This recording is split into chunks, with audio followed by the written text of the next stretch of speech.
Our next speaker that we're going to get a chance to hear from identifies as a post-op transsexual advocate, actress, dancer, and holistic doctor. Can we please give a warm welcome for Maya Jafar, accompanied by Shiva Ware and Julian Bamelin. Can we please give them a round of applause? My name is Nisha Ayub. I was born and raised in Malaysia in a small village called Malangka. As a child, I didn't understand the difference between genders. My desire to wear girls' clothes was a natural expression of my authentic self, but I was told it was wrong, and I was constantly being corrected. I was labeled as strange or gay. This was a deep source of my frustration because in my heart and mind, I was a girl. When I was 10 years old, my school had a fashion show. I came to school with my prettiest dress, in full makeup, and entered the competition. The moment I was on stage, dancing in my dress, I felt complete. I felt this was my world, and I won. My turning point was after puberty. During my teenage years, that's when I first became exposed to the idea of what it means to be transgender. I began to wear my hair in short, feminine cuts. I wore makeup. I refused the label of gay because my identity became that of a transgender woman. But all was not peaches and roses. Every day at school, I had to go to Islamic classes, and I was told being gay or even different is wrong. I struggled to be myself because religion was telling me it was wrong, that I would go to hell. The fear of not being accepted in my religion or my family created a constant battle with my identity. Even so, I was very open about who I was. I couldn't hide it. I couldn't present myself to society in the way that pleased them because it wasn't me. Around the time I was 20, I was walking down the road after work. The police stopped me and asked for my ID. You see, in Malaysia, your religion is written on your ID card. Cross-dressing is a crime in Malaysia according to Sharia law. You can be arrested for indecent behavior, and if you are a Muslim, you will be judged in the Sharia courts. This is a law for Muslims only. Trans women of Catholic, Hindu, or Buddhist are not subject to indecency laws. The next day, I was brought to the Sharia court. My mom and sister came to support me. My mom was approached by the religious authority and told to tell me to admit my offenses.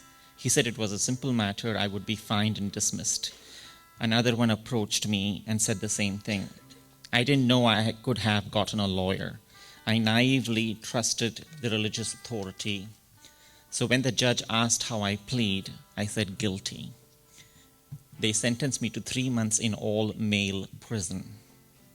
On the first day in prison, I had to line up with the other prisoners to wait for my number to be called. Bear in mind, I had long hair and breast implants. They made me strip naked in front of all of the men and parade myself in front of the officers, who laughed at me. After all of that humiliation, I was given a thin white shirt to wear with green-colored short shorts. They refused to give me my bra, so my breasts were visible.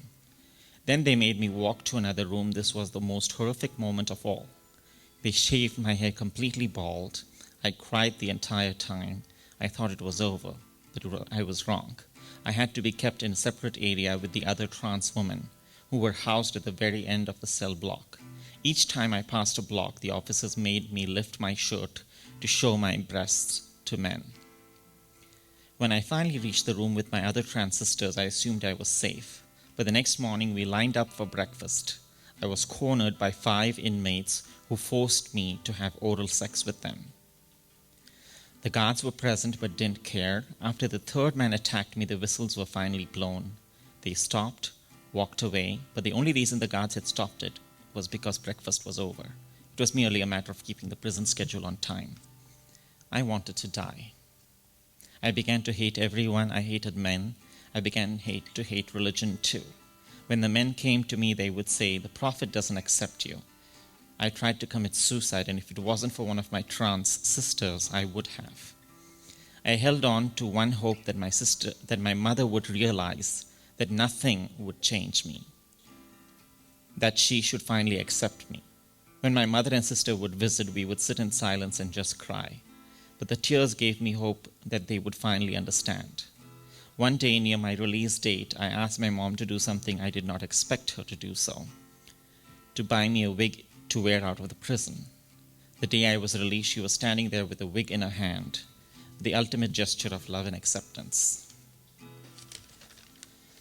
Today, I am a transgender advocate working to establish legal rights for all trans people in Malaysia. And that is my story. My name is Nisha Ayub.